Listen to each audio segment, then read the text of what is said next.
पर दुर्भाग्य देखो कि सरकारी स्कूल से भी पत्थरबाज तैयार कर दिए इन्होंने। छोटे छोटे बच्चों के हाथ में अभी से पत्थर दे देना, कलम देनी चाहिए थी। और विवाद मुस्लिम समाज के यहाँ के लोगों ने खड़ा किया है। जब थे यहाँ जो ऐतिहासिक छतरियाँ हैं, विवाद मुस्लिम समाज के यहाँ के लोगों ने खड़ा किया है, जबकि इनकी ज़मीन भी नहीं है, ज़मीन राज परिवार की है और उसमें ये किसानी भी कर रहे हैं, साथ में कब्जा भी कर रखा है। ये तालाब भी है तो ये उनके प्रॉपर्टी में बोलता है।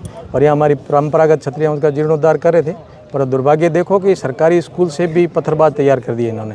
छोटे छोटे बच्चों के हाथ में अभी से पत्थर दे देना, कलम देनी चाहिए थी। और छत पर चढ़ करके महिलाएं अल्लाह अकबर बोल रही थी और महिलाएं नीचे यहाँ बुरके में आकर पत्थरबाज बनकर पत्थर बरसा रही थी। पुलिस का भी डर नहीं है, प्रशासन का भी डर नहीं है, किसी भी प्रकार से नहीं। ये बस इस प्रकार से जो ये सीमांत क्षेत्र में जो घटना हो रही है, हम सबके लिए चिंता का विषय है, चिंतन का भी विषय है। इसलिए यहाँ सभी लोग आज उपस्थित हुए और अब तो शांतिपूर्वक ये छतरियाँ का काम चल रहा है, क्योंकि अब देख लिया कि कौन कौन यहाँ उपस्थित है और ये क्या करना चाहते हैं। इसलिए उनको भी समझ में आ गया है कि ज़्यादा छेड़ेंगे तो अच्छा परिणाम नहीं आएगा। इसलिए उन्होंने भी घर पकड़ दिया होगा या अब इधर उधर छिपते फिरते होंगे, परंतु अब ये हमारा निर्विघ्न काम हो रहा है, छतरियाँ पूरी हो जाएगी। बाप जी कितने साल पुरानी छतरियाँ हैं? ये तो यहाँ के इतिहास जब 200 साल पुरानी है और एक युद्ध में वीर गति को प्राप्त हुए थे, एक पलिवाल समाज से और एक सोडा परिवार से, उससे। बाप जी कल जो मामला बिगड़ा था उस समय गांव के लोगों के यहाँ की चोटें वोटें आई है? पुलिस? हाँ, चोटें आई हैं। एक आदमी के सर में चोट आई है और भी लगी, क्योंकि मैं तो कल गुरु पूर्णिमा थी तो तारातंत्र मठ में था, जबकि कल रात्रि को जागरण भी था। पर ये अपना कर्तव्य बनता है तो यहाँ कोई आए तो ऐसा अनुपकार नहीं है, तो फिर हम लोग यहाँ आ गए। तो यहाँ आने पर ज्ञात हुआ कि लगी है, पुलिस वाले की भी लगी है और आम जनता के भी लगी। तो बाप जी अब आपकी तरफ से क्या संदेश था? हमारी यही है कि हमारे आस्था पर हमारा कर्तव्य धर्म बनता है, आस्थानों का पूजा भी करनी है और उनको सुरक्षित और संरक्षित भी करना है, कि हमारा आस्था केंद्र है। और भी जगह होंगे तो उनके भी हम संरक्षण संवर्धन करेंगे।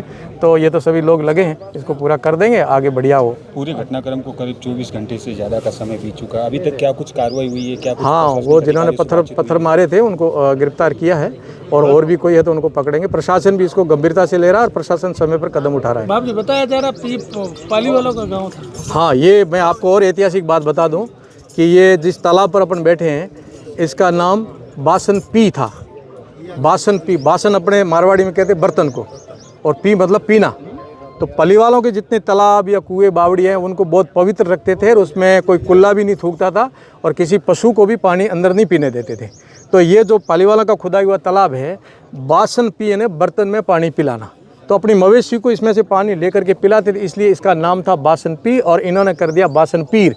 ऐसे पोकरण के पास में पाबू पाड़िया यानी पाबू जी का पाड़िया था, थान था, और उसको उन्होंने बना दिया पाऊ पाड़िया।